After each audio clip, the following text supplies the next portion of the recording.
নমস্কার, আমি নয়না আর আপনাদের সবাইকে নয়না ঝুমে স্বাগত জানাই। আমার আজকের রেসিপি গহনা বড়ি বা নকশা বড়ি বা পোস্ত বড়ি, যাই নামে ডাকুন না কেন, এটা খেতে খুবই সুন্দর আর খুবই হালকা হয়। বড় থেকে ছোট সকলের এটি খুবই পছন্দের। চলুন তাহলে দেখে নেওয়া যাক। এটা নিয়েছি বিউলির ডাল, এটাকে সারা রাত ভিজিয়ে রেখেছিলাম। এবার এটাকে মিক্সিং জারে নিয়ে বেটে নিচ্ছি। এই থালার ওপরে আমি বড়িটা দেব, তাই এর ওপরে পোস্ত ছড়িয়ে নিচ্ছি। আর পোস্তর জায়গায় আপনারা সাদা তিল বা সুজিও ব্যবহার করতে পারেন। এটা আপনাকে দিতেই হবে, নইলে বড়িগুলো ভেঙে যাবে।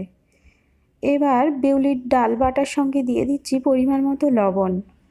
এই বড়িতে আর কিছু মশলা দিতে লাগে না, কারণ এটা পোস্তর ওপর দেওয়া হয়। পোস্ত এমনিতেই খুব টেস্টি, আর এই বড়ি এতটাই হালকা হয়, খেতে খুবই সুন্দর লাগে। তাই এটায় আর কিছু মশলা আমি দিলাম না। এবার এটাকে ফেটিয়ে নিচ্ছি। যত বেশি আপনি ফেটিয়ে নেবেন তত নরম হবে বড়িটা, খেতেও সুস্বাদু লাগবে। তবে বাটার সময় এটায় খুব বেশি পরিমাণে জল দেবেন না, তাহলে এটা পাতলা হয়ে যাবে।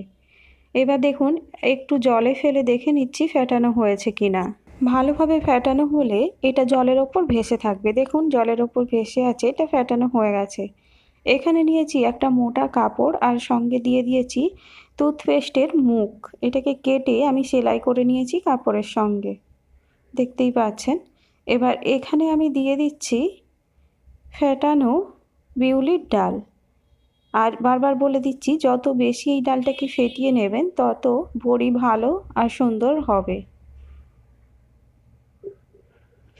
এবার দেখুন, আপনি যেমন চাইবেন সেভাবেই বড়িটা দিয়ে নিতে পারবেন। ডিজাইনটা আপনারা আপনাদের মতো করেই দেবেন, দেখতেই পাচ্ছেন। আর এই টুথপেস্টের মুখটা মোটা হলে কিন্তু ডিজাইনগুলো মোটা হবে, তাই একটু টুথপেস্টের মুখটা দেখে নেবেন। যেই কাপড়ে টুথপেস্টের মুখটা লাগাবেন সেটা যেন মোটা হয় কাপড়টা, নইলে চাপ দিয়ে যখনই আপনি বড়িটা দিতে যাবেন কাপড়টা ফেটে যাওয়ার ভয় থাকে। তাই মোটা কাপড়ে টুথপেস্টের মুখটা দিয়ে নিলে তাহলে এটা ফেটে যাওয়ার ভয় থাকে না। আর দেখতেই পাচ্ছেন মোটা কাপড়ে আমি এটা সেলাই করে নিয়েছি বলে কত সুন্দর বড়িগুলো দিতে পারছি। ঠিক মেহেন্দি পরার মতো করে আপনারা যেমন চাইবেন সেরকম ডিজাইন করে নিতে পারবেন। দেখুন প্রত্যেকটা ডিজাইন আমি আপনাদের দেখাচ্ছি, আর কত সুন্দর হয়েছে দেখতে বড়িগুলো। এগুলো দেখতে যেমন সুন্দর, খেতেও ঠিক ততটাই সুন্দর লাগে। আর বন্ধুরা, আমার এই আইটেমটি যদি ভালো লেগে থাকে তাহলে প্লিজ একটা লাইক করবেন।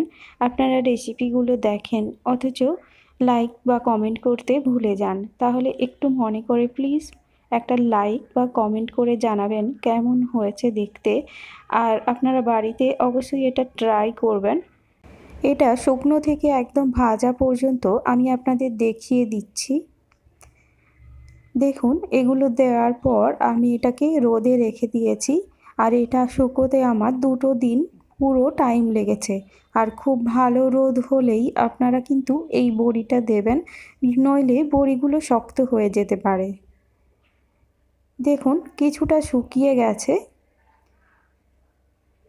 ওপরটা ভালোভাবে শক্ত হয়ে গেলে একটা খুন্তি দিয়ে এগুলোকে এইভাবে উল্টে দিতে হবে। হাত দিয়ে করতে যাবেন না, তাহলে এগুলোর ডিজাইন ভেঙে যেতে পারে। আর এটা খুবই হালকা হাতে করতে হবে। আর মনে রাখবেন, ওপরটা খুব ভালোভাবে শুকনো হয়ে গেলে তবেই এটাকে এইভাবে উল্টে দেবেন। উল্টানোর পরেও এটাকে খুব ভালোভাবে শুকনো করে নিতে হবে। 2-3টে দিন ধরে এটাকে রোদে দিয়ে শুকনো করে নিয়েছি আমি। দেখতে পাচ্ছেন এগুলো খুব সুন্দরভাবে শুকিয়ে গেছে। এবার এখান থেকে 2-3টে বড়ি নিয়ে আমি আপনাদের ভেজে দেখিয়ে দিচ্ছি। দেখুন কড়াইতে তেল গরম করতে দিয়েছি, তেল গরম হয়ে গেছে। এবার আমি এর মধ্যে দিয়ে দিচ্ছি বড়ি, আর এটাকে ডুবো তেলেই ভেজে নিতে হবে। হালকা তেলে ভাজতে গেলে এগুলো পুড়ে যাবে, খেতে ভালো লাগবে না। ডুবো তেলে ঠিক পাঁপড় যেভাবে ভেজে থাকি সেইভাবেই ভেজে নিতে হবে, গোল্ডেন ব্রাউন কালার করে। দেখতেই পাচ্ছেন এটা ভাজা হয়ে গেছে। তো বন্ধুরা, এই বড়ির আইটেমটি আপনাদের কেমন লাগলো অবশ্যই কমেন্ট করে জানাবেন, ভালো লাগলে লাইক করবেন। ধন্যবাদ।